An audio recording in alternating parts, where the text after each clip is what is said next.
Magandang gabi mga kapuso. Ako po ang inyong Kuya Kim na magbibigay sa inyo ng trivia sa likod ng mga trending na balita. Sa Ilocos Norte, isang butanding o whale shark ang aksidenteng nalambat ng isang mangingisda. Paano kaya nila papakawalan ang nahuling gentle giant?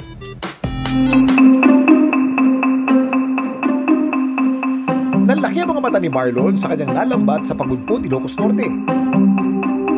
Hindi lang kasi mga tulingan ang kanyang nahuli, kundi pati na isang butanding.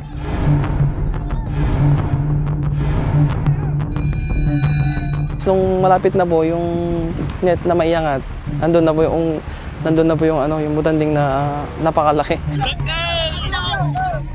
Ang mga kasamahan ni Marlon, nagbayanihan na para mapakawalan ng butanding. Ang dami naming humihila doon, pero mahirap po talagang pakawalan yung butanding kasi malaki po masyado, mga 2 tonelada po ata yung bigat. Pero hindi raw nila basta-bastang maibaba ang lambat dahil mapapakawalan din nila ang mga nahuling tulingan. Sayang din yung huli namin, marami-rami rin. Dito na raw sila humingi ng tulong sa kapwa mangingisdang si Roderick na lakas loob na lumusong sa tubig. Yung yung sa ulo ng butanding, ina-assist po na lumabas dun sa may palutang. Para makawala yung butanding, sir, binaba namin yung pataw ng lagbat. Pero marami ang pumuna sa paraan ng pag-rescue ni Roderick. Makailang beses kasi niyang nasakyan ang likod ng butanding. Pero depensa nila. Nagkataon lang, sir, na nandun yung butanding. Hindi naman, sir, hindi naman sinasaktan yung butanding. Hanggang sa ligtas na nila itong napakawalan. Ginaid na papunta palabas yung malaking butanding. Wala naman pong gasgas, walang sugat.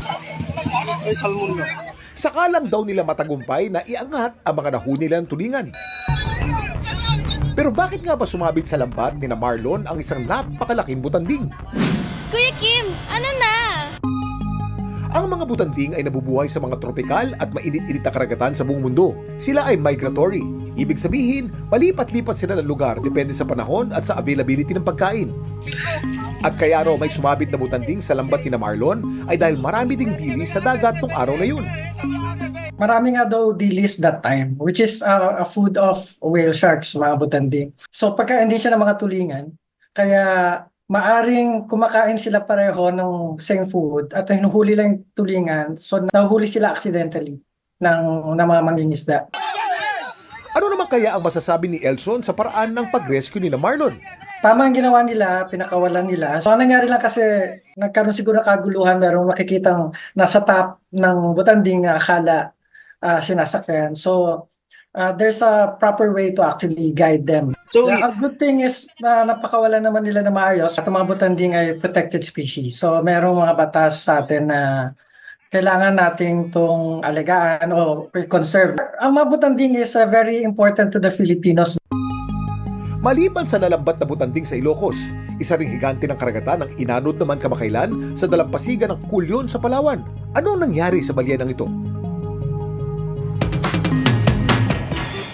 Nitong July 27 ay isang wala ng buhay na mature sperm whale ang natagpuan sa baybayin ng Sitio Canimango sa Kulyon, Palawan. Ayon sa pagsusuri ng otoridad, ang balyena ay tinataya na sa 15 meters ang haba. Bilang pag-iingat, pinayuhan muna ang mga residente sa lugar na pansamantalang lumikas upang maiwasan ang anumang banta sa kalusugan.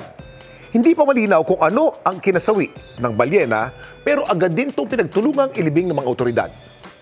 Samantala, para malaman ang trivia sa likod ng viral na balita, i-post o i-comment lang, #Kuya Kim. Ano na?